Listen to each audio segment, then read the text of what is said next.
નમસ્તે. આજે આપણે મિલેટ એક્સપો રિવરફ્રન્ટ અમદાવાદ ખાતે ઉપસ્થિત છીએ. આપણી વચ્ચે અમદાવાદના નાગરિક જેઓ મિલેટ એક્સપોમાં આવ્યા છે, તો આપણે એમની સાથે વાત કરીએ. આપનું શુભ નામ? નિલયભાઈ પટેલ, જેઓ મિલેટ એક્સપોમાં મુલાકાત માટે આવ્યા છે.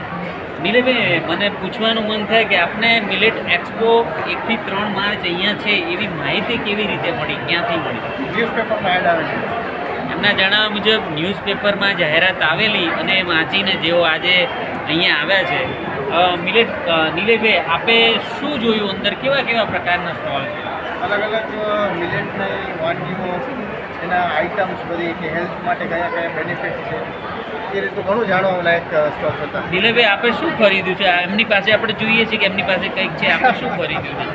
મેં એકચ્યુઅલી દિવેલીનો ખોળ, પછી કિચન ગાર્ડન માટેના સીડ્સ અને થોડા મિલેટ્સના ખાખરા એ વસ્તુ ખરીદી. નિલયભાઈએ આપણા બાગાયત ખાતાના સ્ટોલ પરથી દિવેલીનો ખોળ ખરીદ્યો છે, શાકભાજીનું બિયારણ ખરીદ્યું છે અને ઓલ ઓવર આખા આ ડોમની મુલાકાત લીધી છે.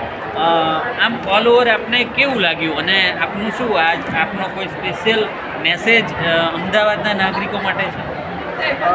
બહુ સારું ઓર્ગેનાઇઝ થયેલું છે શો, અને હું ઈચ્છું કે આવો દર વર્ષે થાય અને પબ્લિકમાં થોડી જાગૃતતા આવે મિલેટ વિશે, તો બહુ સારું રહે. અને સરકારશ્રીનો હું ખૂબ અભિનંદન કરું છું આવું સારું ઓર્ગેનાઇઝ કરવા માટે.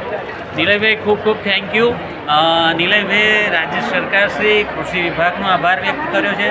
અને આ પ્લેટફોર્મ ઉપરથી મારે ખાસ કહેવાનું કે હજુ આજે લાસ્ટ ડે છે અને રાતના 10 વાગ્યા સુધી આપણો મિલેટ એક્સપો શરૂ છે, તો જે પણ નાગરિકોને મુલાકાત કરવી હોય તે હજુ સુધી કરી શકે છે.